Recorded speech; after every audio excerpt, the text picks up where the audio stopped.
Le Zap d'Europe 1. Le Zap de Maud Descamps. Bonsoir Maud. Bonsoir Nicolas, bonsoir à tous. Tout ce qu'il ne fallait pas rater aujourd'hui sur Europe 1. Comment faire pour aller voter si vous travaillez dimanche prochain? Eh bien écoutez les explications de Pauline Jacot ce matin.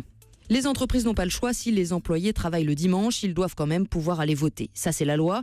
Et pour la respecter, chaque entreprise a sa méthode. À la Fnac, par exemple, on explique faire du cas par cas. Même chose dans les magasins de bricolage, Bricorama, Castorama et Leroy Merlin. Les plannings sont gérés magasin par magasin. Concrètement, ça veut dire que le salarié travaillera le même nombre d'heures, mais pourra commencer plus tôt pour partir plus tôt, ou l'inverse, suivant ce qu'il arrange. Et puis, vous l'avez peut-être constaté, cette campagne présidentielle n'attire pas vraiment les people. Très peu de stars se sont publiquement engagés derrière un candidat parce que c'est has-been, selon Frédéric Dabi de l'IFOP. On se souvient de l'effervescence autour de Giscard d'Estaing en 1974, en 88, le mouvement initié par Renault, Tonton laisse pas béton.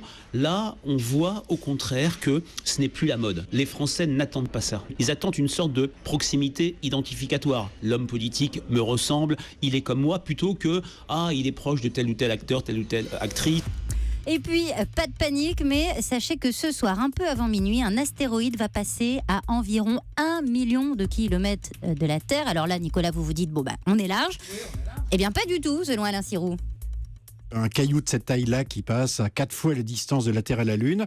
Astronomiquement, c'est très peu. C'est quand même pas un objet qui est petit. On est sur entre 600 mètres et 1 kilomètre. Et 1 kilomètre, je vous rappelle que si ça rentrait en collision avec la Terre, ça ferait un cratère de 10 kilomètres de diamètre et ça aurait un impact national. Voilà, Alain Sirou qui répondait à Maxime Switek dans Europe Midi. Et puis, l'humoriste François-Xavier Demaison était l'invité d'Anne Roumanoff ce midi avec une vraie question qu'on s'est tous posée. Est-ce qu'on a plus de succès en amour quand on est connu ? Vous plaisiez aux femmes quand vous étiez inconnu, François-Xavier ou...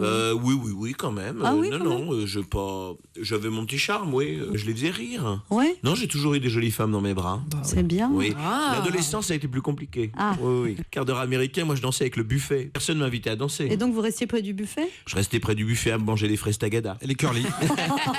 Voilà, et vous Nicolas, le quart d'heure américain, c'était côté buffet ? Ça ne vous regarde pas. C'était le zapping de Maud Descamps.